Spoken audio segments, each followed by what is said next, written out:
제가 오늘 말씀드릴 건 AI입니다. 인공지능. 국제정치하고 이게 어떻게 연결되느냐.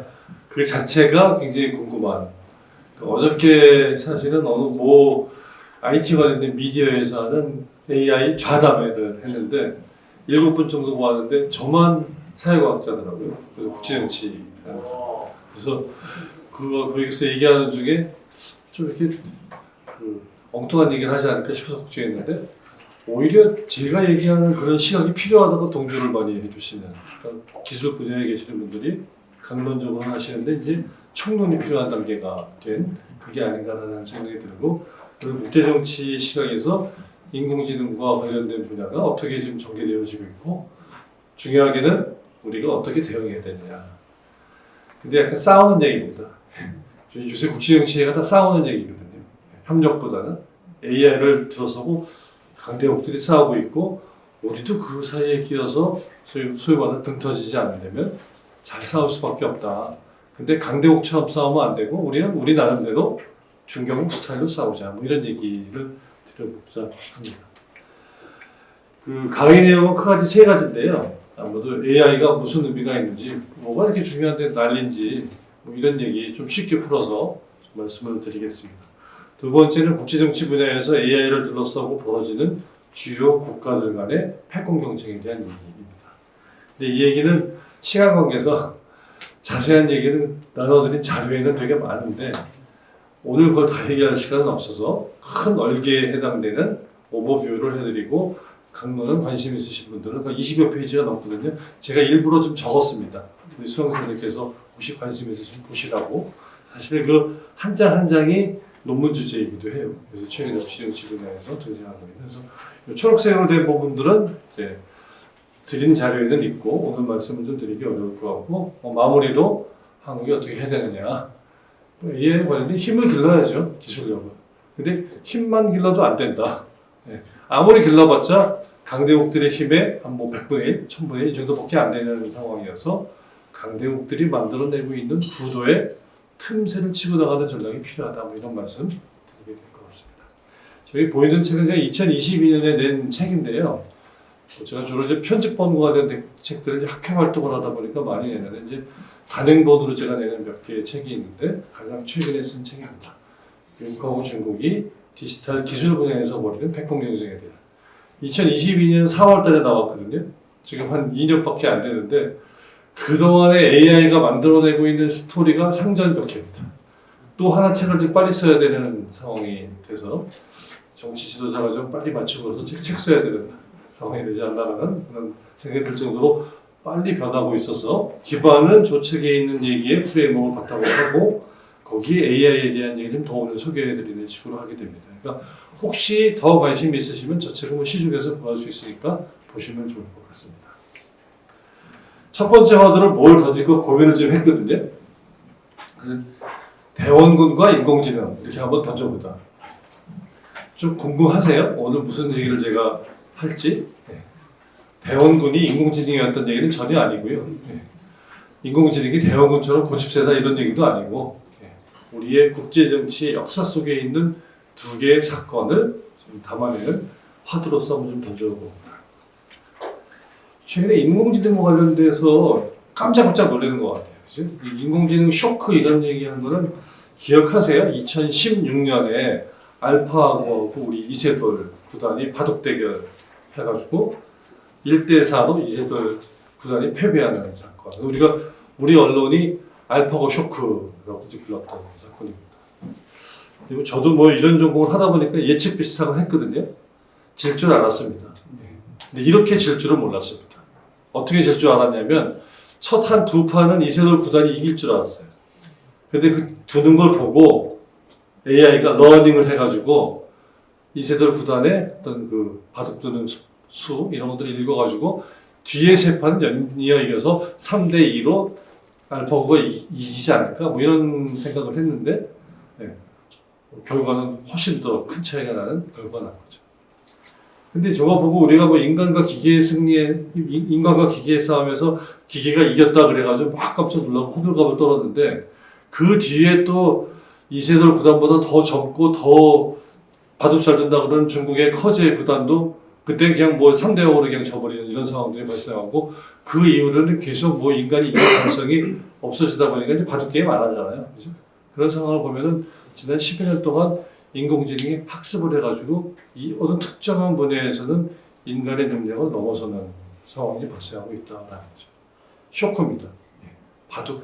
그러니까 옛날에 체스 게임 같은 것들 AI로 뒀잖아요. 근데 체스는 수가 뻔하니까 AI가 익히지만 바둑은 그야말로 굉장히 복잡한 수여서 안 될 거다. 이렇게 얘기를 했는데 이제 이겨버리게 되는 쇼크였던 사건이라고 할 수 있어요. 근데 그럼에도 불구하고 그냥 긴가민가하는 식의 얘기들이 있었는데 재작년인가요? 예. 2022년에 오픈 AI라고 하는 미국 회사가 챗 GPT 4.0이라고 하는 대화형의 생성형 AI를 만들어내게 되면서 큰 어떤 변화가 일게 되고 그야말로 쇼크가 있고 지난 한 1년 반 정도 AI가 큰 화두인 것 같습니다. 아마 겪어보셨을 거예요. 다 겪어보셨을 거라고 생각을 합니다. 한 번씩 또 다 써보셨을 것 같기도 하고요. 그죠? 이런 그 쇼크는 저 개인적으로는 점점 더 증폭될 것 같은 생각이 듭니다. AI가 우리에게 주는 충격이라고 하는 거예요. 근데 제가 이런 공부를 한 게 한 30여 년 됐거든요. 국제정치 시각에서 관심 있고 중요하다 그러는 주제는 진짜 중요한 겁니다. 기술하시는 분들이 중요하다 그러는 거 말고 그 영역이라는 차원에서 중요한 이런 이슈들을 쭉 한번 키워드로 늘어나 보면 한 10여 개 정도 되거든요. 인터넷부터 시작해서 인포메이션 슈퍼하이웨이, 웹 2.0, SNS도 그렇고 빅데이터, 블록체인 등등 이런 키워드들이 이상하게도 2, 3년 간격으로 계속 제기가 됩니다. 그런 상황이었는데 최근에 벌어지고 있는 AI 분야의 그 쇼크는 앞서였던 것보다 좀 큰 게 아닌가라는 생각을 하게 돼요. 여러 가지 이유로. 그리고 또 국제정치학적인 시각에서도 좀 약간 다르지 않나라고 하는 생각을 좀 하게 됩니다. 그렇다면 뭐가 문제길래 그렇게 생각하느냐라는 거죠. 역사적인 맥락 또는 국제정치나 사회과학적인 맥락 또는 기술이나 이런 쪽에서 얘기할 수도 있지만 약간 문명사적인 그런 시각에서 봤을 때도 AI는 문제라는 말이 쟁점이 되고 관건이 된다라는 말씀이겠죠. 그런 맥락에서 대원군 얘기를 좀 드려보려고 합니다. 우리가 지금 기술 문명이 우리에게 좀 충격으로서 가장 최근의 거로 AI를 얘기하고 있는 거잖아요. 그죠? 그런데 우리가 근대 국제 정치의 개항 이후에 편입돼 들어오는 이런 과정 속에서 우리에게 있었던 충격 이런 걸 논하게 되면 사실은 대원군 시대 때 또는 개항기에 그죠? 우리 선조들이 서구의 문명을 보고서 느꼈던 충격이 더 큰 충격이었을 거라는 생각이 들어요. 지금만 해도 AI는 대강 디지털 기술이 뭔지 알고 반도체가 어떻고 이런 얘기 하는 중에 좀 이렇게 복잡해 보이는 게 등장하는 거잖아요. 근데 19세기 중반에 우리 선조들은 완전히 모르던 세상이 확 우리에게 다가왔던 부분인 것 같아요. 그래서 이 충격을 근대 서구 문명 또는 근대 국제 정치의 충격을 저희 학생들한테 가르칠 때 또는 우리 선생님들이 가르쳐 주실 때 항상 강조한 게 핵심이 두 개다. 대포와 군함의 충격이다. 라고 말씀을 하셨어요. 근대 서구 과학기술 문명이 군사 무기화 돼가지고 전 세계를 팽창하면서 제국주의를 하던 시점이었던 거죠. 19세기 후반이라는 게 그런 맥락 안에 이제 우리가 들어가게 됐던 부분인 것이고 우리 선조들도 그때 그런 충격을 받으면서 쇼크를 받으면서 대응하기 위한 다양한 노력들을 했습니다. 많이들 알고 계시는 우리 근대사의 여러 가지 사건들일 것 같은데 제가 오늘 소개해드리고 싶은 것은 대원군의 에피소드입니다. 대원군 시기 그 무렵 정도에 서구가 우리에게 들어와서 서구를 우리가 성공적으로 물리쳐낸 전쟁에서 승리한 전쟁까지 아니고 전투라고 보니까 맞아요. 그 사건이 두 개가 있었잖아요. 하나가 1866년에 병인양요 프랑스가 쳐들어온 거고 두 번째가 1871년에 신미양요 미군이 대체단을 셔먼호라는 배를 몰고 대동강으로 평양까지 올라왔다가 격침되는 이런 사건 두 가지입니다. 그걸 보고서 그 당시에 우리 조선 정부가 깜짝 놀란 거죠. 프랑스의 대포는 우리 대포보다 더 멀리 나가는 대포.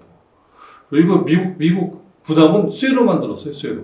그걸 보고서 우리 빨리 그걸 배워야 되겠다라는 생각을 해서 그 당시에 우리도 프랑스의 군함을 본딴 대포를 만들었습니다. 그래가지고 훈련 노감에서 연병장에서 대포 뻥 쏘는 훈련을 한 거죠. 어떻게 됐을까요? 서너 방을 쏘고 나니까 대포의 포가 이렇게 휘어져 내렸다고 합니다.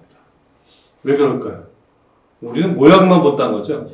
중요한 게 제철 재련 기술이 되게 중요하고, 그거는 근대적인 의미에서의 철강과 관련된 서구의 기술이 바탕이 돼서 만들어진 건데, 우리가 건져 올리고 포획한 대포에서는 그런 건 써있지가 않잖아요. 거의 블루프린트를 모르는 부분입니다. 제네럴 셔먼도 물에 가라앉은 거 다시 건져 올라가지고 똑같이 만들어가지고 띄워봤다는 거죠. 어떻게 됐을까요? 수시로 가라앉은 거죠. 소위 말하는 조선공학에 해당되는 여러 가지 원리들, 이런 걸 바탕으로 해서 그 무거운 쇳덩어리가 바다에 뜨게 되는 건데, 그냥 쇳을 그냥 그대로 만들어서 한다고 되지 않았던 부분이라고 할 수 있습니다. 그 당시에 굉장히 훈련 도감을 중심으로 한 이런 시도들을 많이 한 것으로 알려져 있어요. 근데 잘 성공할 수 없었다. 이거 뭐가 문제였느냐? 이쪽에 리버스 엔지니어링 한다고 그러죠. 갖다 놓고 막 뜯어보고 난 다음에 알아서 하는 부분인데, 눈에 보이는 부분만 알 수 있는 부분이지, 그 이면에 깔려있는 기초과학의 원리라든지 또는 근대적인 다양한 지식의 원리들을 제대로 이해하지 못하고 시도했던 부분인 거죠. 단적인 사례이긴 한데, 어떤 이런 식의 시도 같은 거, 이게 보통 우리는 동도서기론이라고 하잖아요. 그죠? 우리의 어떤 정체성을 지키면서 서구의 어떤 이런 물질 문명의 이기만을 가져와서 이제 배우겠다라고 하는 이런 취사선택적인 태도가 세상이 변하는 거에 적극적으로 이렇게 대응할 수 없었던 어떤 한계였던 거고, 이의제의식으로 오랑캐는 무찌른다라고 하는 그런 식으로 오랑캐의 무기를 우리가 만들어가지고 무찌 이런 생각하는 그런 좀 피상적인 발상의 어떤 발로였다고 할 수 있고, 아쉽게도 그 결과는 후세들에게 그 이후에 수십 년 동안의 치욕스러운 우리의 근대 역사를 이제 안겨주었던 것이 아닌가라는 생각이 듭니다. 그러면 다시 돌아와서 개항기하고 오늘날의 차이가 뭘 거냐? 어떤 면에서는 19세기 중후반은 근대 서구 문명을 우리가 본격적으로 겪던 시기라고 할 수 있는데, 지금 현재 벌어지고 있는 기술, AI로 대변되어지는 기술의 변화는 그 정도의 큰 충격을 주는 변화일까라는 그런 조짐이 좀 보인다고 생각합니다.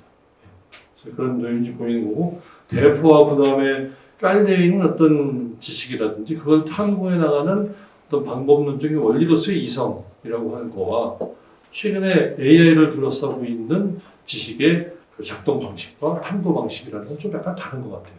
여기에 대해서 뭐 길게 말씀드릴 시간은 좀 없는 것 같은데, 이성을 넘어서는 새로운 패러다임, 경우에 따라서는요, 인간을 넘어서는 패러다임, 탈인간적인 패러다임의 등장까지도 좀 논의되어지고 있는 것이지 않나. 그래서 요새 그 현장에서 많이 쓰는 용어 중에 하나가 AX라는 표현, 다 들어보셨죠? AI 트랜스포메이션, AX라고 하는데, 그 AI가 굉장히 많은 트랜스포메이션들을 각계각층에서 이야기하고 있다라는 것이고, 그게 국제정치 분야에도 그런 변화들이 좀 나타나는 조짐이 있다. 그리고 그걸 우리가 잘 대응하는 게 필요하다. 근데 다시 한번 던져보게 되는 거죠. 한 170여 년경에, 170년 전에 우리 선조들이 했었던 그런 시도보다 우리는 더 잘 현재 벌어지고 있는 문명의 변화, 기술의 변화를 더 잘 알고 있는 걸까요? 그냥 대포 모방하듯이, 철학 만들듯이 우리가 AI를 대하고 있는 건 아닐까요? 좀 뒤집어 봐야 되는 겁니다. 잘 알고 있다고 착각하지만 우리 조상들은 인터넷도 없고요, 컴퓨터도 없던 시절에 외세를 이해하려는 국제정치 게임을 했던 거고, 우리는 기본적인 수단이 있다는 것뿐이지, 또 핵심적인 요소들은 다 숨어가지고 권력은 굉장히 교묘하게 작동하면서 우리에게 밀려 들어오는 거거든요. 그런 파트 부분이어서 우리가 자칫 AI를 알고 있다고 착각하는 건 아닌가라는 그런 어떤 반성, 성찰이 좀 필요한 대목이지 않나라는 생각이 듭니다. 그런 맥락에서 봤을 때 그럼 인공지능이 도대체 뭐길래 새로운 문명의 변화, 새로운 이성의 어떤 그 탈이성의 어떤 패러다임의 등장, 뭐 이런 것까지 얘기하게 되느냐라는 부분인데요. 요새 우리가 로봇의 그림을 제가 여러 가지 했지만, 로봇의 뇌를 그려가지고 막 자동으로 움직이면서 사고하는 이런 어떤 고기능의 AI만 얘기하는 게 아니라, 우리 삶에는 모든 다양한 소프트웨어 프로그램들이 우리가 인간이 프로그램해 준 정도로 활동하기도 하지만, 경우에 따라서 스스로 학습하면서 우리 생활을 좀 더 편리하게 해주는 다양한 요소들이 지금 도입되어지고 있는 것 같습니다. 소프트웨어나 프로그램, 알고리즘, 코드 뭐 이런 거 등등을 통해서 굉장히 기초적인 기능부터 시작해서 모든 것들이 다 이런 소프트웨어 프로그램을 바탕으로 해서 전개되어지고 있는 것이고 그런 것 중에 인간의 어떤 지적인 능력을 모방하려고 하는 AI가 최근에 쟁점이 되고 있는 거죠. 근데 이런 AI는 지난 한 수십 년 동안 부침을 좀 겪었다고 합니다. 뭐 AI 윈터 이런 얘기 들어보셨을 것 같아요. 그죠? 1960년대나 1990년대에 크게 한 번씩 이렇게 그냥 부침을 겪기도 하면서 이제 세 번째로 올라오는데 그래프에 보시는 것처럼 저 그래프가 치고 올라갈 거냐 또 한 번에 겨울이 올 거냐 이런 것들이 쟁점이기도 한데 좀 앞에 있었던 두 개의 그 겨울하고는 좀 지금 상황은 좀 다르지 않나라는 생각. 요새 우리 기후변화 얘기하면서 겨울이 없어진다 또 금방 그 여름 다음에 가을 그리고 봄으로 갈지도 모른다라고 따뜻한 겨울에 대한 얘기를 하는 건데 좀 AI 분야에서는 좀 그런 조짐도 좀 보일 정도로 좀 뜨겁게 달아오르고 있는 것 같습니다. 그런 세 번째 결과를 낳게 되는 이유가 뭐냐? 기본적으로 소프트웨어 코드 프로그램을 다루는 발상에 약간 전환이 있었던 것 같아요. 예전에 같아서는 인간이 선별한 어떤 코드 같은 것들을 이렇게 입력해가지고 그것들을 움직여서 인풋, 아웃풋 이렇게 나오는 구도로 문제를 접근해 가는 거였다면 최근에는 기계한테 이게 네가 알아서 하라고 데이터를 던져주고서 배우는 스스로 배우는 거 그게 소위 말하는 기계학습인 거고 요새 얘기하는 딥러닝인 거죠. 요새 딥러닝이 굉장히 쟁점이잖아요. 딥러닝이라는 건 인간의 뇌를 모방한 심층의 어떤 신경망 구조를 이 프로그램에 적용한 겁니다. 이게 좀 이따 말씀드릴 건데 이것 때문에 지금 노벨상 나온 거잖아요. 그러니까 인간의 신경망의 구조를 저희 그림에 보시는 것처럼 중층적으로 쌓는데 그 구조가 되게 딥하거든요. 그러기 때문에 딥러닝이라고 하는 건데 그런 것들을 도입하게 되는 과정을 통해서 새로운 변화가 됐다.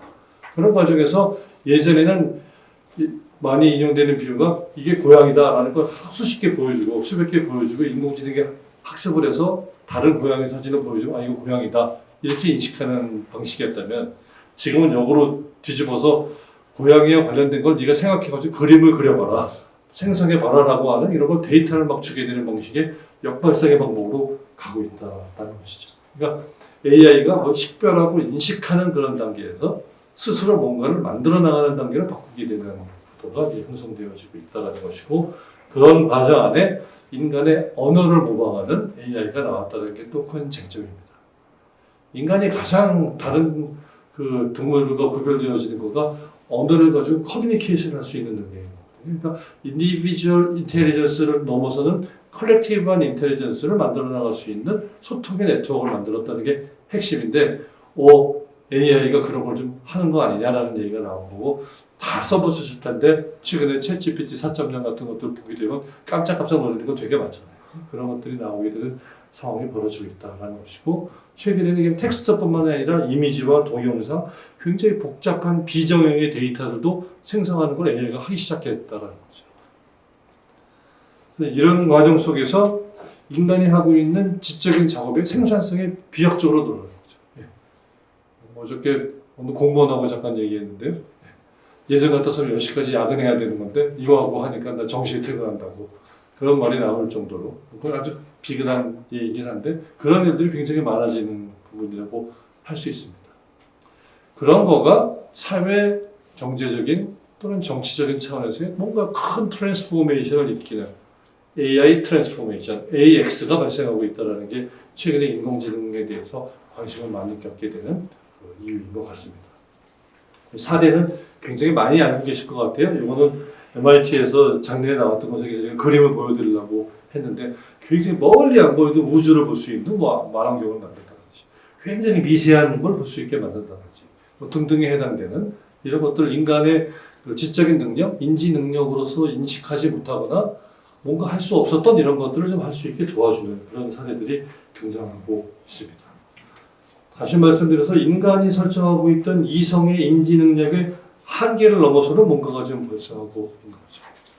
근데 근대라고 하는 것은 인간의 이성에 대한 믿음을 바탕으로 인간의 이성을 통해서 우리가 알 수 있는 현실을 부지런히 탐구해가는 그런 과정에 신뢰를 주는 그런 시스템이었다고 쉽게 얘기할 수 있을 것 같아요. 그렇죠?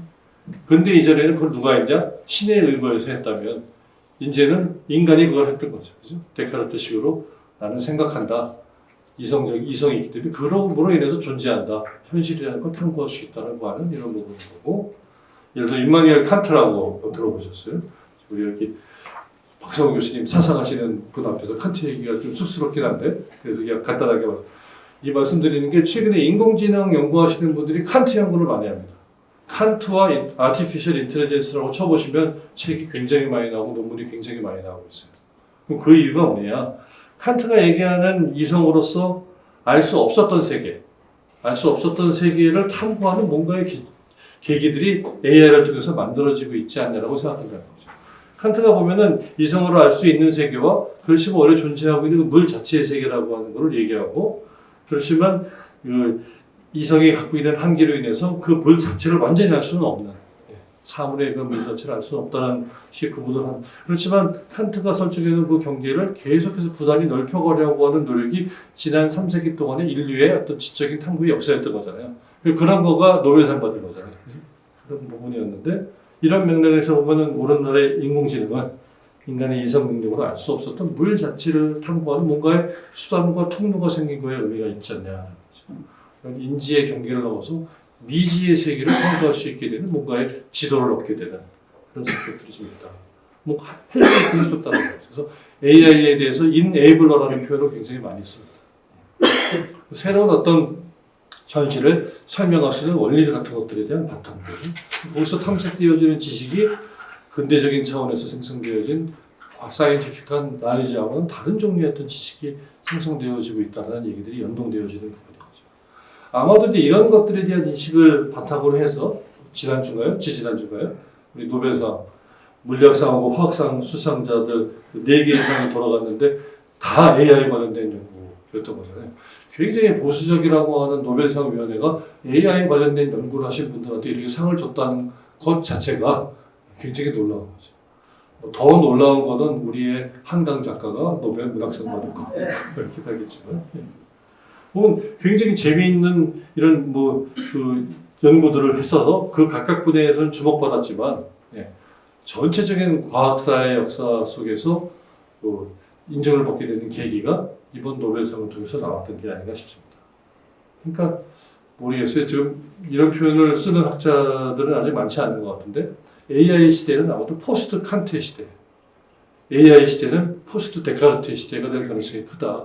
그거의 의미는 뭐냐? 인간의 이성을 중심으로 우리가 이 현실을 다 파악할 수 있다라고 하는 인간의 자만심을 AI라고 하는 기기가 깨부수는 이런 기기들이 나오게 되는 경우가 있을 거예요. 이런 상황이 되다 보니까 더 떠들썩하고 논란의 여지가 있는 것 같습니다. 근데 이렇게 막 경외스럽게 잘한다고만 하면 좋은데 최근 지난 10여 년의 경향은 이런 AI의 등장을 두려워하고 이런 AI가 만드는 위험성을 경고하는 그런 상황들에 대한 얘기가 많이 전해지고 있습니다.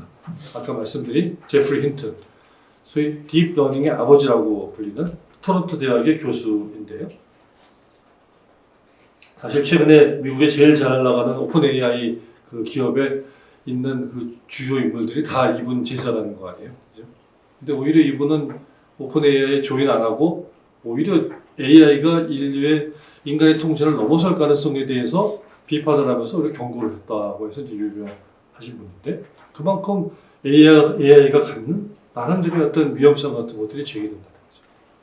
그러니까 AI는 인간의 인지의 범위를 넓히는 것은 맞는데 그렇게 해서 나온 결과값을 인간이 이해하지 못하는 경우가 많이 있다. 인간이 이해 못해서 AI한테 설명해달라 그러면 AI는 설명을 못합니다. 익스플러네이션이라고 하는 이성의 사고방식이어서 이 AI는 이성적으로 사고하지 않거든요. 그렇기 때문에 설명을 할 수 없다라는 거고 한 번 또 다른 질문을 해가지고 한 번 하라 그러면 첫 번째 했던 거랑 다른 결과물이 나와요. 왜 그렇게 나오냐고 물어보면 모르는 그냥 결과를 그냥 믿어라 라고 하는 상황들이 발생한다고 하는 거고 그런데 경우에 따라서는 좀 더 조리 있는 답을 하기 위해서 거짓말도 한다는 거죠. 할루시네이션이라고 하는 부분이고 있는 데이터 갖고 막 답을 만들어야 해서 뭐 만들어야 되는데 있는 거고 짜집기 하다 보니까 엉뚱한 답이 나오기도 하는데 그게 정말 정답인 것처럼 믿게 될 수도 있다라고 하는 위험성이 돼야 돼요. 그래서 제가 학생들한테 그 AI는 오마카세 같은 거다. 오마카세라고 그 일식 집에 가면 오늘 뭐 있는 재료 갖고 맛있는 거 알아서 만들어 주세요. 그런 그냥 시키지 않아도 쭉 이렇게 주는 이런 코스 요리들 있잖아요. 그러니까 거기 알아서 해주는 거는 그 셰프의 마음대로 주는 대로 먹으라고 돼. 비슷한 AI가 비슷한 게 아닌가 싶습니다. 오히려 꼬치꼬치 메뉴를 보면서 요거하고 이런 순서를 내고 뭐 이렇게 하면서 하는 이런 식의 고급 레스토랑 모델이 어떤 이성적인 모델이었다면 좀 차이가 있지 않나라는 생각이 들어요. 그러다 보니까 그 요리가 맛은 있는데 내가 음미는 할 수 있어요. 근데 레시피를 물어보면 잘 안 가르쳐 주는 거죠. 그리고 경우에 따라서는 셰프도 오늘 다르고 내일 다르고 계속 다르기 때문에 내가 왜 이렇게 만들었는지를 설명할 수 없는 경우도 있어요. 몸에 체화되어 있는 거잖아요. 장인처럼. 이런 부분들이 한 것처럼 AI도 약간 그런 성격을 갖는 부분들이 있지 않나라는 생각이 듭니다. 그런 과정 속에서 인간이 아닌 방식, 넌 휴먼적으로 사고하고 행동하고 하는 이런 식의 뭔가의 행위 능력, 자체적인 자율적인 능력을 갖는 존재가 수동적인 기계가 아니라 또 능동적인 어떤 존재로서 우리에게 다가오는 것이 아니냐라고. 그러면서 인지의 어떤 유일한 존재였던 인지자였던 인간의 주위에 도전하는 이런 것들이 있지 않냐라는 이제 문제제기들이 나오고 있는 것 같습니다. 존재론적인 고민이 최근에 이제 나오는 거고, 그러다 보니까 AI와 관련된 윤리 기법에 대한 얘기를 되게 많이 하게 돼요. 그렇다고 AI 안 쓸 수 없잖아요. 뭐 나만 안 쓰면 괜찮은데 저쪽은 계속 쓰고 있고 나만 안 쓰면 도태되니까, 그죠? 국가적인 차원에서도 저쪽은 AI 무기 만드는데 우리는 이런 생각하고 안 만들면 뭐 기는 거죠. 예. 그럴 수 없이 계속 지금 만들어 나가는 이런 과정 속에서. 그래서 문제는 뭐냐? AI에 대한 기술 개발을 우리가 도입하는 건 하되 그 과정에서 인간이 어떤 역할을 해야 되고 인간이 어떤 위상을 차지해야 되느냐에 대한 고민은 같이 할 필요가 있지 않냐라는 겁니다. 인간은 더 이상 이런 지적인 게임과 관련해서 AI와 경쟁하면서 선수로 뛸 수 있는 나이는 지난 것 같아요. 예. 감독을 해야지. 예. 선수들을 그냥 뛰게 만들고, 그렇지만 여전히 감독이 중심이 되어가면서 전체 그 플레이를 오케스트레이션하는 이런 어떤 플레이를 하는 게 되게 중요하다는 거고, 그런 맥락에서 해답보다는 질문을 만들어내는 게 되게 중요하다는 얘기가 나오는 겁니다. 챗GPT 써보신 분들은 알지만 질문 어떻게 하느냐에 따라서 원하는 답이 나오기도 하고 안 나오기도 하고 뭐 그러잖아요. 질문이 굉장히 중요한 부분입니다. 저는 이게 이런 정보와 기술과 관련된 학부 과목을 가르치다 보니 학생들한테 한 학기에 한 번 정도 AI로 생성형 AI로 토론하는 이런 숙제를 해갖고 와라 라는 숙제를 내기도 해요. 근데 그러면 걔가 AI로 제대로 만든 건지 아니면 지가 쓴 건지 뭐 판별하기 쉽지 않잖아요. 그렇기 때문에 이 답을 얻기 위해서 네가 제시한 질문들을 같이 내라 라고 하거든요. 그리고 채점은 질문을 보고 채점합니다. 네, 답을 보고 채점하지 않고요. 네. 질문을 어떻게 하느냐가 되게 중요한 부분이고, 사실은 정치학이나 국제정치학은 다른 사회학과와는 달리 더 질문을 어떻게 던지느냐가 되게 중요한 부분이고, 전체를 총괄하는 일종의 거버넌스를 하는 전체 위에서의 메타 거버넌스가 되게 중요한 부분이라고 할 수 있어요. 그리고 이런 AI가 벌이고 있는 게임은 기본적으로 인간의 이성의 경계를 확장하는 게임이거든요. 근데 인간에게는 이성만 있는 게 아니잖아요. 감성도 있잖아요. 정서도 있고. 객관적인 어떤 현실을 파악하는 능력만 있는 게 아니라 주관적으로 느끼는 능력도 되게 있잖아요.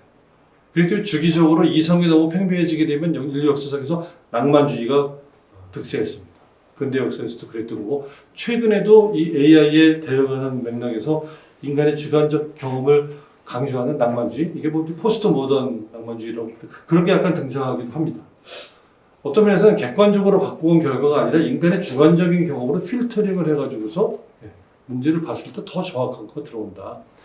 AI가 다 하는 게 아니라 HI가 필요하다. 휴먼 인텔리전스가 같이 협업되니까 AHI가 돼야 된다는 거죠.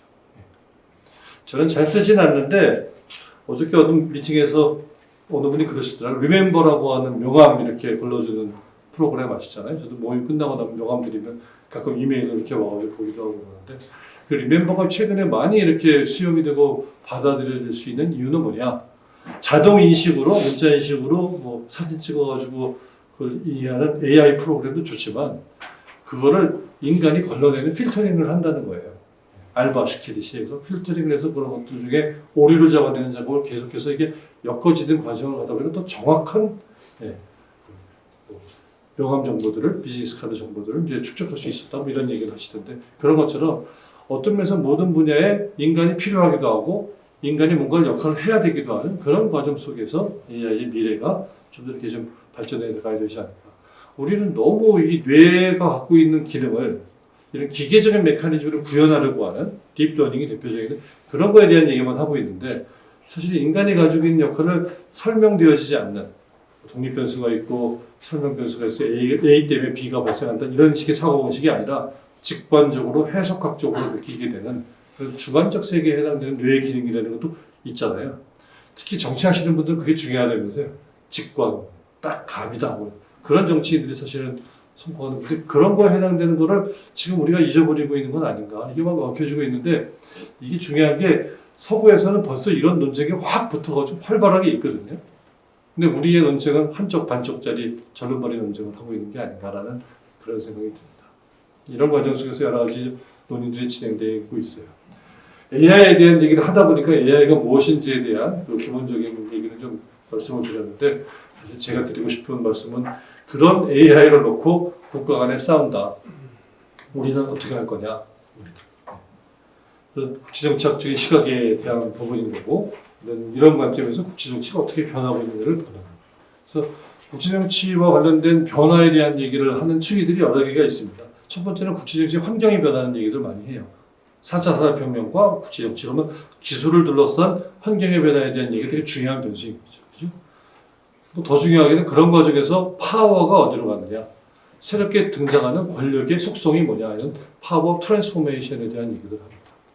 그리고 그런 파워를 행사하는 행위 주체로서 주요 행위자인 국가가 어떻게 변하냐. 지금 우리가 얘기하는 국가는 대원군이 봤던 국제정치의 뒷면에 있는 서구의 국가들하고 모습이 다르고요. 300년 전에 서구 17, 18세기에 서구에서 등장했던 근대 국가의 모습하고는 다른 국가거든요. 더 훨씬 더 오픈되고 개방되고 유연하게 움직이면서 활동을 하는 이런 국가인 건데 그게 AI라고 하는 것을 매개로 해서 벌어지는 변화 이런 것도 국제정치의 굉장히 큰 주제입니다. 최근에 안보 연구도 바뀌었어요. 우리가 안보 그러면 뭐예요? 군사안보, 전쟁 나서 쳐들어오는 적을 어떻게 막을 거냐 이런 전통적인 안보 개념이었는데 요새는 AI가 주는 안보가 꼭 전쟁 나는 안보가 아니거든요. 군사 무기에만 적용된다고 문제가 된다고 얘기하는 게 아니라 우리 생활 속에서 다양한 어떤 위험들이 제기되어지고 그런 것들이 굉장히 양이 많이 늘어나고 또 다른 이슈랑 복잡하게 막 얽히면서 이건 우리가 진짜 중요한 안보가 되는 식으로 이렇게 막 부상하는 이런 안보들에 대한 얘기여서 그걸 학계에서는 신흥 안보라고 합니다. 이머징 시큐리티라고 하는 이런 이슈에 이런 첨단 기술들이 관리되는 이슈도 쟁점이고요. 그럼 더 나아가서 행위자의 수준이 아니라 전체적인 구조와 질서 수준에서 이런 문제를 누가 장악하냐에 따라서 국제정치의 구조가 변하고 있습니다. 미국과 중국의 패권 경쟁을 논하는 이유가 뭘까요? 누가 이기냐에 따라서 패권의 질서가 바뀔 가능성이 있는 부분인 거고 역사적으로도 그랬고요. 해당되는 시기에 이런 첨단 기술을 누가 장악하냐에 따라서 그 당시에 정치, 군사적인 차원에서의 패권의 향배가 달려졌던 부분. 좀 더 나아가서는 좀 더 추상적인 의미에서의 국제 질서의 변화 이런 얘기가 AI하고 추 연결이 됩니다. 그런 와중에도 핵심 주제는 미국과 중국으로 대변되어지는 두 강대국이 이 첨단 분야에서 벌이고 있는 경쟁이고요. 그런 과정 속에 우리가 어떻게 할 거냐라고 하는 부분들이라고 할 수 있어요. 최근에 점점 더 가속화되고 있습니다. 미국하고 중국이 뭐 군사적으로도 경쟁하고 경제적으로도 경쟁하잖아요. 근데 그 이면에서 첨단 기술을 둘러싸고 벌어지는 경쟁이 점점 가속화되어지고 있어서 뭐 제가 말씀 안 드려도 굉장히 많은 이슈들이 쟁점이 되고 있는 부분이고 그 나누어드린 슬라이드 뒤쪽 제가 오늘 강의하는 부분에 많이 담겨져 있습니다. 근데 그런 과정 속에 이런 경향들이 보이는 특징이 뭐냐라는 건데 점점 더 기술 그 자체나 경제와 산업의 이슈가 아니라 안보와 정치와 외교의 이슈로서 쟁점이 되어가고 있습니다. 아까 말씀드린 것처럼 국제정치의 역사에서 첨단 부분, 선도 분야 이런 분야를 누가 장악하냐라는 게 그 당시에 패권 질서에 큰 영향을 미쳤기 때문에 아무도 지금도 그러는 것이고 역사적으로 보더라도 20세기 전반에 영국과 미국이 경쟁을 하다가 미국으로 패권이 넘어가는 사례라든지 20세기 후반에 미국과 소련의 경쟁 그때는 뭐 미국이 한판 이긴 거죠. 그 다음에 20세기 후반에 미국과 일본 두 번째 판도 이긴 거죠. 네. 지금 3라운드가 진행되고 있는 상황 4차 산업혁명 시대에 미국하고 중국의 경쟁이 쟁점이 되고 있는 상황입니다. 각각 국면마다 첨단 기술은 기술 그 자체를 중요하고 산업적인 아이템으로 중요했지만 국제정치와 안보에 있어서 되게 중요했던 사람입니다. 그래서 저기 보이는 책이 제 박사 논문을 책으로 낸 거거든요. 제 박사 논문 주제가 미국하고 일본이 컴퓨터 소프트웨어 표준 분야에서 벌였던 경쟁, 패권 경쟁의 사례가 제 박사 논문이었었는데, 미국하고 일본이 패권 경쟁을 벌이던 시기는 1990년대 초중반 정도였는데, 그 당시에도 이게 쟁점이었고, 그 당시에도 일본의 첨단 기술이 미국의 시각에서 봤을 때는 이건 국가 안보에 되게 중요한 거여서 일본이 그냥 이렇게 하면 놔두면 안 되고 우리가 그걸 제어해야 된다, 이런 얘기가 나왔었습니다. 대표적인 게 반도체 같은 거였거든요. 그때 제가 박사 논문 쓰고 있던 시절, 빌 클린턴 행정부 시기였는데, 기억이 나는 게 미국 행정부에서 얘기가 나온 게 미국이 발사하는 첨단 미사일인데 일본이 주는 반도체가 없으면 이거 발사 못할 수도 있기 때문에 우리 그 반도체를 스스로 만들어야 된다라고 하면서 그 큰 반도체 프로젝트, 세마테크라고 하는 큰 프로젝트를 막 이렇게 정부 차원에서 지원해 주는 거를 했습니다. 뭐 우리의 시각에서 보면 별로 이례적이지가 않죠. 우리는 정부가 나서서 이런 거 많이 하니까. 근데 미국의 시각에서 봤을 때는 이례적인 게, 미국은 원래 산업 정책이 없는 나라거든요. 승자를 정부가 나서서 선택하지 않고 시장에서 계속 자율적인 경쟁을 하게 만들고 거기에 대한 공정한 시장의 룰을 지키는 정도만 정부가 한다, 뭐 이런 식의 생각을 하는 국가인데, 이렇게 다급해지다 보니까 국가안보라는 이름으로 정부가 나서게 되는 상황이 발생했다는 거죠. 뭐 그 밖에도 여러 가지 사례들이 있습니다. 그런 것처럼 최근에 미국하고 중국이 벌이고 있는 경제에서도 2010년대 특히 후반 트럼프 행정부 시대에 들어와가지고 벌어지고 있는 경쟁들을 보면 그런 양상들이 드러납니다. 여러분들 화웨이라고 하는 중국의 기업 들어보셨죠? 이동통신 관련된 장비 파는 기업인데, 뭐 이동통신 분야는 이게 제너레이션이 있잖아요. 1세대, 2세대, 3세대, 4세대 하는데 2010년대 정도에 가장 첨단 4세대 장비로 불리는 게 5G 분야였고, 이 분야가 화웨이가 굉장히 기술력이 전 세계에 앞서갔습니다. 기술력만 앞서간 게 아니라 굉장히 값도 싸가지고 가성비가 좋은 기술을 알려서 전 세계에 급속하게 확산이 되는 상황이 돼서 2018년, 17년, 18년 이 무렵에 전 세계 시장 점유율 1위로 올라오게 되는 상황이 되는데, 거기에 대해서 미국이 굉장히 위협감을 느낀 거죠. 그래서 그 네트워크 장비 화웨이 거 쓰면 그 뒤에 백도어라 그래가지고 이게 소프트웨어로 이렇게 데이터 같은 거 빼나가는 구멍이 있어서 거기에 미국의 핵심적인 국가 안보와 관련된 기밀이 빠져나갈지 모르니까 그거 쓰지 말자. 미국에서만 쓰지 않는 게 아니라 미국하고 동맹국이나 파트너국도 다 쓰지 마라. 이런 식의 이제 논의로 가게 되면서 미국, 중국을 견제하는 상황들이 발생하는 거죠. 기술 제품 자체에 대한 어떤 사이버 안보, 또는 데이터 안보 이슈들이 쟁점이 되면서 미중의 갈등이 전개되었고, 이게 2018년과 19년 시점인데 지금 계속 그 추세가 강화되고 있는 상황이라고 할 수 있습니다. 이런 문제를 이제 어떻게 볼 것이냐라고 하는 게 이제 제가 하고 있는 연구 주제인데, 전통적인 시각으로는 잘 안 보이기 때문에 이제 새로운 이론에 대한 얘기, 신흥 안보나 복합지정학이나 뭐 이런 얘기들을 좀 하고 있습니다. 뭐 AI에 대한 얘기 드리기 전에 아무도 궁금하실 게, 현재 지금 미국하고 중국이 벌이고 있는 이런 기술 경쟁 또는 디지털 패권 경쟁의 전체적인 그림이 어떻게 되느냐를 좀 보시는 게 도움이 될 것 같아서 지금 그려본 그림입니다. 세 가지 차원에서 경쟁이 주로 벌어지고 있는 것 같아요. 첫 번째, 기술 경쟁, 표준 경쟁 또는 매력 경쟁이라고 부르는 그런 거고, 거기에 영향을 미치는 변수로 각국의 시장이 갖고 있는 스케일, 규모, 사이즈가 되게 중요한 부분이고, 거기에 또 영향을 미치는 각국의 정책과 정치 변수들이 작동하는 뭐 이런 식의 5가지 변수가 얽히면서 경쟁이 벌어지고 있는 것 같습니다. 일단은 기술 경쟁은 값싸게 생산 요소를 투입해서 물건을 만들어내는 게 아니라 훨씬 더 좋은 기술을 만들어 시장에서 이긴다 뭐 이런 거잖아요. 예전에만 같았어도 중국 그 제품들은 다 값싼 제품, 뭐 세계 공장 뭐 이런 얘기를 들었지만, 최근에 중국이 기술적으로도 굉장히 많이 앞서가서 그냥 값싼 제품이라고 치부할 수 없는 부분이어서 이 기술 경쟁은 지금 중국이 미국에 대해서 많이 쫓아오고 있는 상황이라고 할 수 있습니다. 그리고 경우에 따라서는 돈을 이렇게 해서 많은 돈을 가지고 이 페어 컴피티션을 하는 게 아니라 잘 나가는 기술을 가지고 있는 기업을 사버리기도 해요. 이 규모의 게임 같은 것들이 그런 건데 인수합병을 하는 이런 것도 이루어지기도 하고 이런 것들을 지원해주는 국가 정책적인 차원에서의 그런 어떤 조건이라고 하는 게 다른 이런 서구 국가들보다 훨씬 좋은 부분이어서 이 첫 번째 문턱은 좀 굉장히 빨리 좀 넘어오고 있는 상황이라고 할 수 있어요. 더 나아가서는 품질만 좋다고 시장에서 이기는 게 아니라 많은 사람들이 받아들여서 표준을 장악해야지 이긴다. 이런 얘기들 뭐 10여 년 전부터 굉장히 많이 해왔던 부분인데 그러면서 많은 세력을 모으는 것이 질을 좋게만 좋은 거를 장악하는 것보다 더 오히려 중요할 수도 있다. 뭐 이런 얘기가 표준 경쟁에 대한 핵심인데 이 파트 부분은 미국에 대해서 나름대로 반기를 들 수 있는 뭐 몇 가지 조건을 갖춘 중요한 조건을 갖추면 안 되는 나라 중에 하나가 중국이라고 할 수 있습니다. 어쩌면 중국에서 히트쳐가지고 차이나 스탠다드가 되면 그냥 그게 글로벌 스탠다드 될 가능성이 큰 거잖아요. 10억이 쓰는 스탠다드가 되면 그죠? 전 세계에서 그렇게 단일 시장을 구성하고 있는 나라들이 많지 않은 상황이고 게다가 2000년대와 2010년대에 중국 시장만큼 이렇게 빠르게 성장하는 시장이 없었기 때문에 중국 스탠다드를 장악한다는 건 그걸 바탕으로 뭔가 할 수 있는 큰 세력이 됐던 거죠. 그리고 중국 정부도 거기에 나서서 이런 표준에 관련된 부분들을 지원해주면서 국제 표준화시키기 위한 노력을 굉장히 많이 했습니다.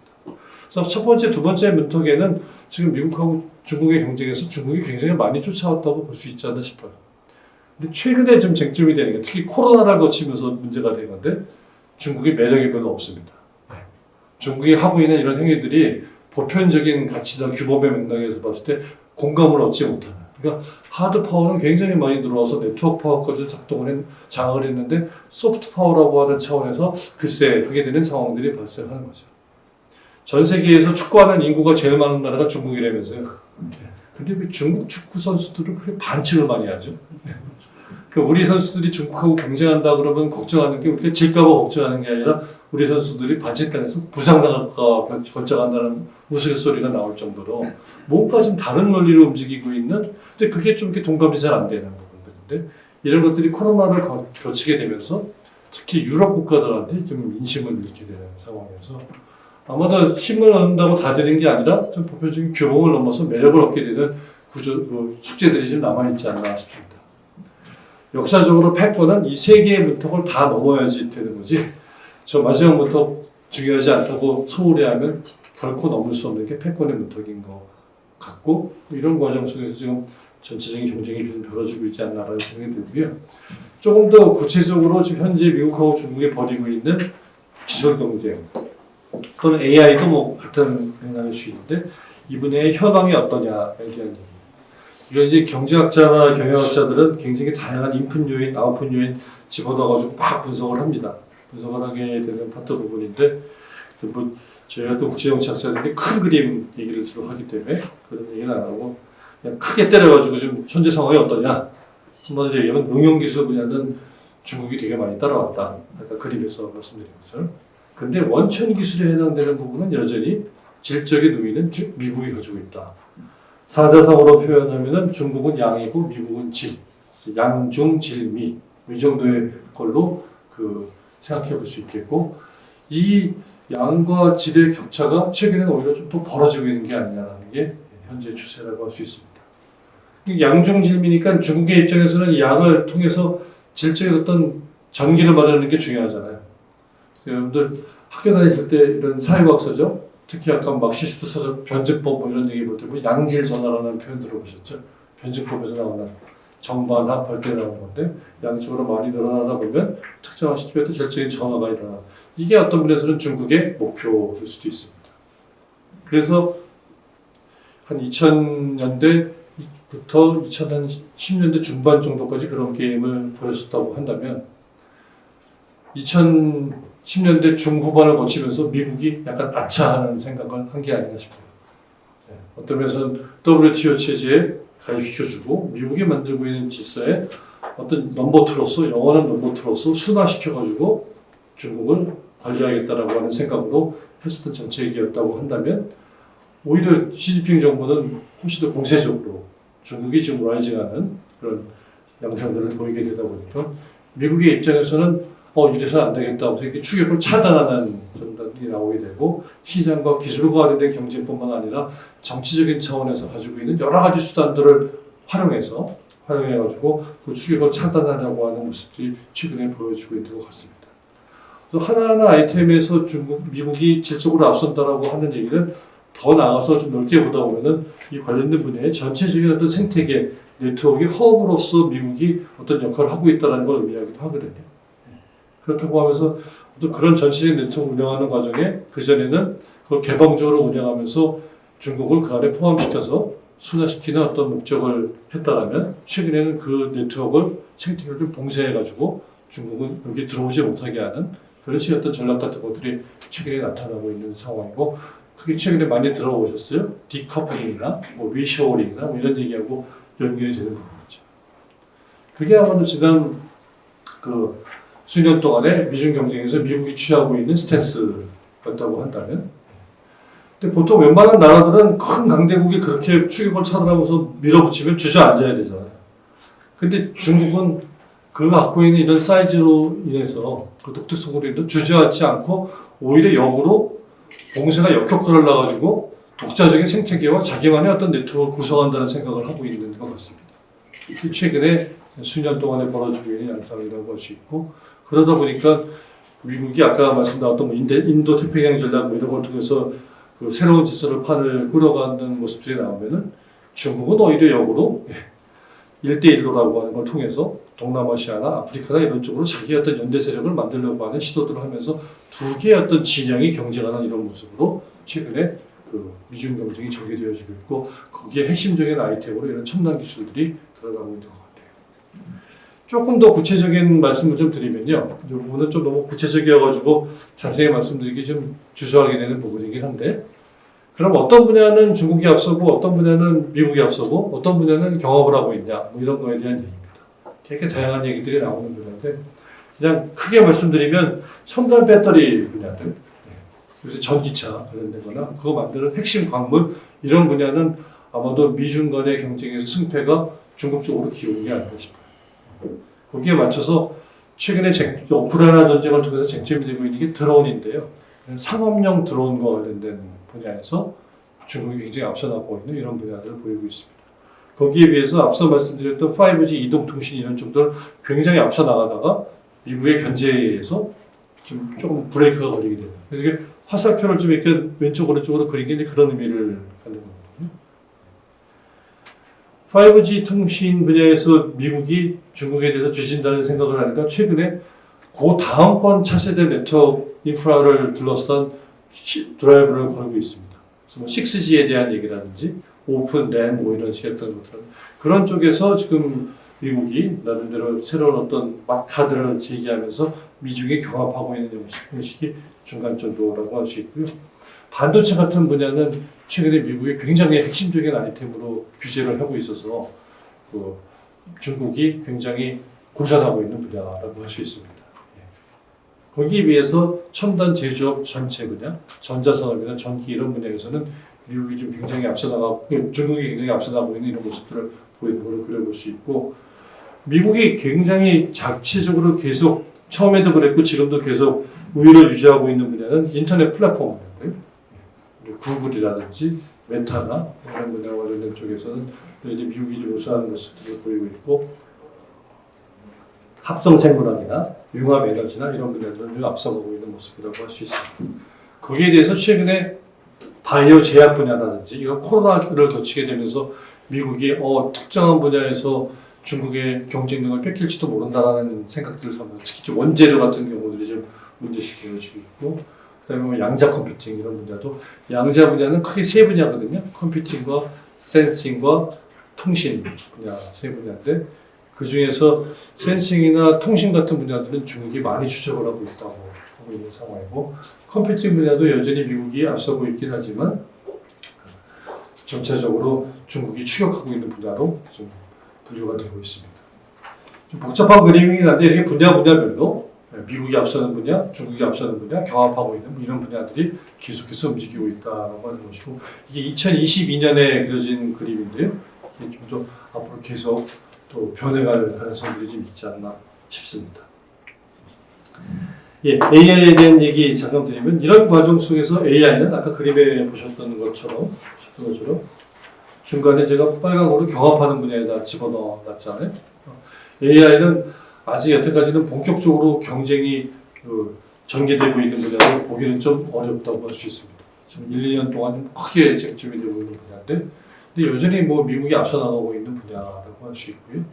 그런 과정 속에 몇 가지 측면에서 이제 중국이 저전장을 내밀고 있는 분야라고 할 수 있어서 아무래도 AI의 패권 경쟁이라고 하는 걸 논의할 정도로 다층적인 경쟁들이 좀 벌어지고 있습니다. 보통 AI와 관련된 경쟁 얘기하면 AI 기술 경쟁들을 생각하시는데 사실은 기술 경쟁뿐만 아니라 AI와 관련된 표준이라든지 플랫폼이라든지 생태계 이런 분야에서 벌어지는 경쟁도 되게 중요한 의미를 좀 갖게 되고요. 더 나아가서는 기술과 어떤 기업들의 어떤 비즈니스에 대한 경쟁뿐만 아니라 그걸 뒷받침하는 정부 차원에서의 정책, 특히 규제 정책이라든지 또는 안보와 관련된 규범들을 만드는 것도 최근에 그 쟁점이 돼서 다양한 국제회의들이 진행되고 있습니다. 그리고 아마도 장차 이 분야에서 외교적인 차원에서의 경쟁이라든지 최근에 AI와 어떤 이런 디지털 기술을 둘러싼 동맹 이슈가 되게 큰 쟁점이거든요. 동맹 이슈라든지 더 나아가면 전쟁과 관련된 무기를 만드는 기술들 뭐 이런 것들에 대한 것도 큰 쟁점으로 제기될 가능성이 있어서 제가 그림에 제가 한 것처럼 아무래도 AI 패권 경쟁이라는 건 크게 세 개의 카테고리를 중심으로 앞으로 전개되어 갈 것 같다. 기술 경쟁의 모습과 규제와 정책의 경쟁 또는 군사와 외교 분야에서의 경쟁으로 전개될 가능성이 있고 이런 과정에서 미국과 중국을 대면대하는 또는 유럽까지도 포함되어지는 과정 속에 대립의 구도를 우리가 제대로 읽어내고 그 안에 작동하고 있는 지정학적인 이익과 안보의 어떤 프레임 같은 거를 바탕으로 해서 우리가 제대로 된 어떤 주권을 지키려고 하는 전략이 필요한 단계라고 할 수 있을 것 같습니다. 요 세 개의 그 경쟁에 대한 얘기는 아까 말씀드린 것처럼 지금 나누어드린 그 PPT 자료 안에 있는 걸 좀 활용해 주시면 좋을 것 같아요. 너무 강론으로 들어가기 때문에 그러실 때 여기 마치고 마무리하면서 한국의 현재 전략, AI와 관련된 전략에 대한 말씀드리겠습니다. 한국은 AI 분야에서 어느 정도 수준에 놓여 있을까요? 그 토터스 미디어라고 하는 중국의 데이터 분석 그 업체가 최근에 내고 있는 그 순위가 가장 많이 언급이 되고 있는데요. 글로벌 AI 인덱스라고 하는 거죠. 이 인덱스에서는 지금 보시는 것처럼 6위로 나타나고 있습니다. 2023년에 조사한 결과입니다. 여기 앞에 미국하고 중국이 1, 2위고 그다음에 싱가포르, 영국, 캐나다 이렇게 3, 4, 5위 이렇게 되어 있고 쭉 밑으로 가서 한 20위 정도까지 이렇게 놓고 있는데 얼마 전에 이 회사가 이 자료를 다시 한번 냈어요. 2024년에 한국의 AI 순위를 볼 수 있는 자료. 여전히 6등입니다. 여전히 6등을 하고 있는데 여기는 그림이 좀 입체적이어서 보기가 좋아요. 미국이 한참 위에 있고 좀 떨어져서 중국이 있고 한참 더 떨어져서 한 6, 7개 나라가 뭉쳐 있습니다. 그리고 그 밑에 또 국가들이 뭉쳐 있고 그 밑에 더 많이 있잖아요. 이거 보면 뭐 생각나세요? 전 딱 보는 순간 마라톤이 생각나더라고요. 마라톤 게임 할 때 약간 이런 식으로 하는 게 아닌가 싶은데 그런 과정에 우리가 6등을 했습니다. 여기서 흥미로운 건 싱가포르하고 영국은 여전히 3, 4위인데 캐나다가 뒤로 밀리고요. 프랑스가 치고 올라왔습니다. 이유가 뭐 여러 가지가 있는데 하여튼 간에 그런 식으로 순위 변동을 하는데 한국이 6등을 했는데 왜 6등을 했냐라고 보니까 여기 밑에 보시는 것처럼 4가지의 기준을 놓고 평가를 했다 그러는데 다른 거는 인프라 6등, 개발 3등, 정부 전략 4등인데 운영 환경이 35위입니다. 제도 환경이 뒷받침하고 있지 못하다는 걸 보여주는 거죠. 이 제도 환경만 바꿔서 이게 한 10등만 돼도 한두 개 따라 마실 수 있을 것 같잖아요. 그러다 보니까 몇 주 전에 국가 AI위원회가 발족을 했는데 국가 AI위원회가 앞으로 몇 년 동안 우리가 하겠다고 제시한 등수가 3등입니다. G3 안에 들어가 있다고 하는 부분에서 이거 보면 뭐 미국하고 중국은 좀 만만치가 않지만 영국, 프랑스, 싱가포르 같은 경우는 좀 만만해 보이잖아요. 그러니까 3등도 할 수 있다 뭐 이런 얘기들이 나오는 분야라고 할 수 있습니다. 근데 너무 낙관을 하지 말아야 되는 게 앞서 그 AI를 개발하는 거의 순위잖아요. 그럼 AI를 활용하는 거, AI를 활용해서 이게 응용하는 분야의 순위는 몇 등이냐에 대한 얘기인데 이거는 그 라이터 버디라고 하는 어느 인터넷 사이트가 낸 그 통계인데 AI를 많이 사용하는 그 사용자가 많은 나라 20개 나라를 들었는데 여기에는 한국이 없습니다. 여기 보면은 22가 페루고요. 19위가 러시아고 18위가 파키스탄이거든요. AI를 사용하는 거에서는 우리가 이 나라들보다 못하잖아요. 그러니까 이런 것 같아요. 챗GPT 중요하다고 말만 많이 하지만 실질적으로 자기가 써가지고 생산성 향상하는데 활용하는 사람은 별로 없다는 거죠. 말만 많이 해서 아는 척하고 실질은 모르는 거죠. 이런 환경 속에서 AI가 제대로 발전할 수 있겠냐? 이런 문제제기들이 나오고 있습니다. 또 하나 AI와 관련돼서 많이 얘기하고 있는 게 AI를 개발하는 사람의 규모이거든요. 개발을 여기는 학부, 중간에는 대학원, 저쪽에 직장 찾아가는 뭐 이런 그림을 놓고 봤을 때 여전히 중국, 미국이 주도한 큰 그림의 흐름을 장악하고 있습니다. 근데 흥미로운 거는 학부 수준에서는 중국이 되게 많아요. 근데 대학원 수준으로 들어가다 보면은 확 줄어서 미국한테 몰리게 되는 상황이 발생하고 중국에서 대학 나온 인재의 반 이상이 해외로 나가는데 그 중에 또 대부분이 미국으로 가는 상황이고 대학원을 마치고 난 다음에 다시 실제로 일하는 직장을 찾아가는 데 보면 미국이 중국보다 훨씬 더 크게 되는 상황. 사실은 이게 최근에 미중 경쟁이 좀 더 거리가 멀어지고 있다는 걸 보여주는 그런 사례이기도 합니다. 그리고 이런 과정 속에서 한국은 어디에 있느냐라는 게 이제 밑에 제가 빨간 칸을 그려놓은 건데 한국은 대학 나오고 난 다음에 여기 보면 미국 아니면 한국에서 학위를 하는 수가 제일 많은 것 같아요. 미국 유학 가거나 카이스트나 뭐 이런 포스텍이나 뭐 이런 데 간다는 소리겠죠. 그리고 난 다음에 한국에 들어와 있던 대학원 졸업한 인재들이 어디로 가냐 보면은 한국으로 가기보다는 미국이나 다른 유럽에 있는 국가들로 가는 것들이 많아서 요새 AI 두뇌 유출 이런 것들이 나오는 상황에서 계속 이렇게 되다 보면 이게 앞서 말씀드린 제도적 환경이 좋지 않다는 거하고 연계되는 부분이어서 현재는 기술 개발하는 능력 자체는 세계 6등 정도지만 이게 이런 식으로 두고 있으면 3등으로 올라가기보다 오히려 떨어질 가능성도 되게 큰 분야라고 할 수 있습니다. 그런 과정에서 나름대로 희망을 갖는 거는 우리가 이런 IT 산업 분야에서 전 세계에서 나름대로 족적을 남기는 여러 가지를 하는 경험들이 좀 있는 국가입니다. 우리 아레아 한글이라고 워드 프로세서 계속 쓰고 있잖아요. 전 세계에서 MS 워드가 아닌 로컬 워드 프로세서를 쓰고 있는 나라가 몇 나라 안 되는데 그 중에 하나가 우리거든요. 그것도 한 40% 정도 되는 의미 있는 시장 점유율을 장악하고 있는 국가입니다. 그럼 우리 네이버 검색 엔진도 중요한 거는 구글에서 하더라도 맛집 검색은 네이버에서 하잖아요. 계속해서 살아있는 이런 거고 그 검색 엔진을 바탕으로 해서 자국의 플랫폼들, SNS나 이런 다양한 플랫폼들 서비스들도 확산되어 되고 있는 나라라고 할 수 있고 또 우리도 나름 자체적인 데이터 센터 같은 것도 있어서 마이크로소프트나 아마존이나 이런 쪽의 사이즈는 아니지만 네이버가 큰 데이터 센터를 2개씩이나 지금 가지고 있고 다양한 서비스들이 제공되는 뭔가가 있는 반도체 이런 분야에서 어떤 자체적으로 경쟁력을 가지고 있는 어떤 국가이고 또 거대 AI 모델, 그 네이버의 하이퍼커버 X 같은 것들을 보면은 뭐 성능 차이는 있다고 하지만 우리도 그런 기술력을 갖고 있는 나라인 부분이어서 어떤 면에서 우리 나름대로의 경험과 포텐셜이 있는 나라라는 거죠. 근데 이런 걸 잘 뒷받침해주는 국가 제도적인 기반이 좀 절실하게 필요한 때인데 우리 정치하시는 분들이 아까 제가 대원군 얘기한 것처럼 대원군 때 정치인들보다 더 낫냐라고 해서 얘기를 좀 들어보면 자신 없는 상황이 발생하게 됩니다. 지난 9월 26일 날 국가 AI위원회가 발족을 하면서 4대 플래그십 사업 프로젝트라는 걸 제시했거든요. 죄송한 얘기지만 이후 보고 난 뒤에 제가 좀 한심하다고 생각했어요.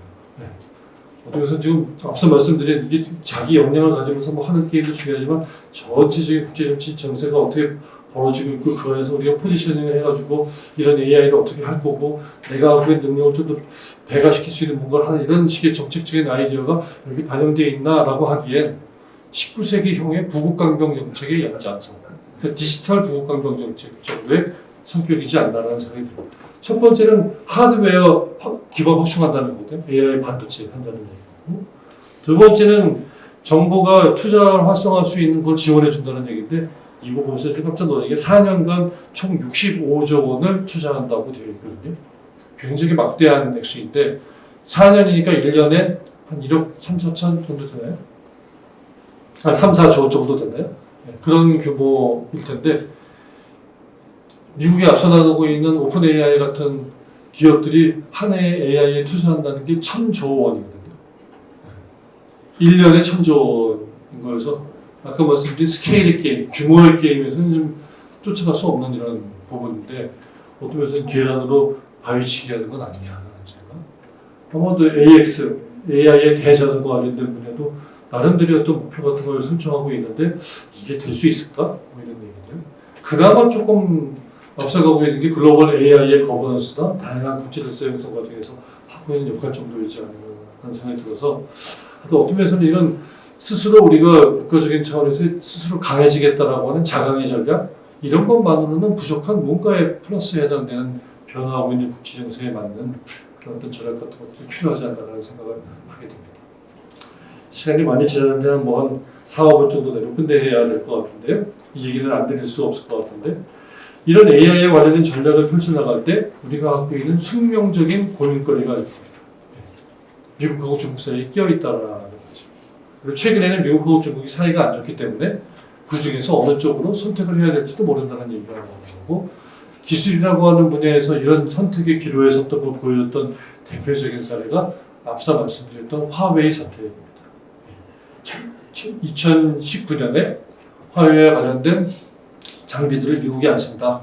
동맹국이나 파트너 국가도 쓰지 말아라고 계속 이렇게 얘기하고 다니는 중에 한국도 그런 국가에 해당이 되어서 미국 공무원들이 와가지고 우리가 LG U 플러스가 그 당시에 화웨이 장비 썼거든요. 그 장비 위험하니까 쓰지 말라 뭐 이런 얘기를 했었습니다. 그 당시에 우리 언론이 보도했던 반대 그 당시 주한 미국 대사가 공식 석상에서 화웨이 장비를 쓰면 안 되는 이유를 종이에 써갖고서 이게 읽었다는 거예요. 외교관들이 뭐 할 때 이렇게 텍스트를 가져와서 자기 모르는 걸 막 읽을 정도로 강조하는 경우가 많지가 않다고 하는데 그런 일이 벌어졌다고 하면서 모 언론이 옛날에 소위 조선과 청나라 시대 때 청나라 사신이 와가지고 모아관에서 이것저것 요구하는 거 비슷한 것 같은 걸 연상케 한다라고 하는 그 보도를 내기도 했었거든요. 근데 그만큼 굉장히 미국이 보이지 않는 압박을 가하는 상황이었고 그렇지만 정부 입장에서는 민간이 하고 있는 투자를 걷어들이려고 해서는 또 미묘한 어려움들이 있게 되면서 문제가 돼서 이 당시에 이거는 그냥 어느 기업의 문제나 기술과 산업의 문제가 아니라 그 당시 외교부에 이런 문제를 다루는 미중관계 태스크포스가 형성이 되기도 하고 저는 그 당시에 이 청와대에서 다른 이런 문제를 다루는 그때 쟁점이 되기도 합니다. 그러니까 외교와 안보의 선택의 문제로 비화되어진 부분인 거죠. 이런 식의 원흉들이 지난 5, 6년 동안 학계에서 뭐 이런 걸 전공하시는 분들이 관심을 가졌다는 건 제2의 화웨이 사태가 터지면 어떡하지? 제2의 화웨이 사태가 터질 분야는 어디지? 뭐 이런 얘기들을 했습니다. 뭐 대표적인 게 반도체, 배터리 뭐 이런 것들이 후보였었는데 이런 맥락에서 보면 앞으로 계속 중요해진다고 하는 AI 분야에서 이런 식의 문제가 터지지 않으려는 법은 없는 거죠.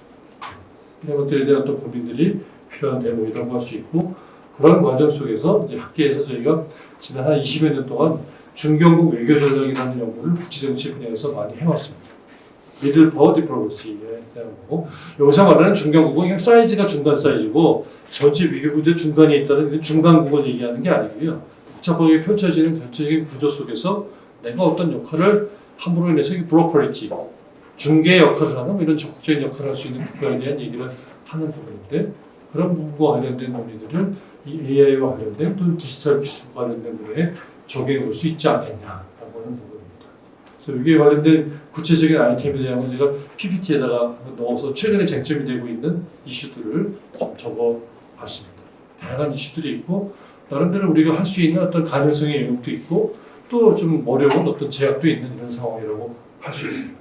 그런 과정 속에 우리 어떤 외교 전략의 새로운 아이템으로서 이런 부분들을 본격적으로 고민하는 게 필요하다. 왜냐하면 중요해서 그렇기도 하고요. 우리가 어느 정도 잘 하는 분야이기도 해서 그런 거예요. 아까 말씀드린 것처럼 뭐 낙관적인 부분과 비관적인 부분을 같이 보여드리느라고 여러 가지 말씀드렸지만 그래도 전반적으로 놓고 봤을 때 세계 10위권 안에 들어가는 디지털 강국인 거잖아요. 그렇죠? 그런 국가가 할 수 있다는 건 적어도 예전에 19세기 중반에 소위 대원군 시대에 하던 외교 정책과는 다른 종류의 어떤 전략이 펼쳐져야 되지 않냐라는 부분이고 그런 맥락에서 최근에 디지털 국가 전략 또는 디지털 국가 책략이라고 하는 게 앞으로 100년을 앞두고서 무엇을 우리가 할 수 있는지에 대한 고민들이 필요하다. 제가 강의 처음 시작할 때 대원군과 인공지능 이렇게 얘기한 것처럼 100년 후에 우리 후배 학자들이 이렇습니다라고 우리 지금 이 시대에 놓친 이 기회를 또다시 이렇게 뒤집듯이 얘기하는 것을 반복하지 않으려면 조금 이런 세상이 어떻게 돌아가고 있고 그게 얼마나 큰 구도 안에서 어떤 의미를 갖는지에 대한 것을 이해할 필요가 있지 않나 라는 생각이 듭니다. 예. 마지막으로 지금 보여드리는 건 제가 좋아하는 그림인데요. 이 어떤 그림인지 아시겠어요? 2008년에 베이징에서 400m 그 자유형, 남자 자유형 그 경기하고 난 다음에 시상식 하는 장면인데 우연히도 그 가운데 있는 선수가 박재환 선수가 금메달 따는 선수고 양쪽으로 미국하고 중국 선수를 은메달, 동메달을 거느리고 있는 이런 상황이 돼서 그러면서 이런 분야에서 코리안 스탠다드를 좀 우뚝 세우는 이런 것들이 필요하지 않나라는 생각이 들어서 말씀드리면서 마치도록 하겠습니다.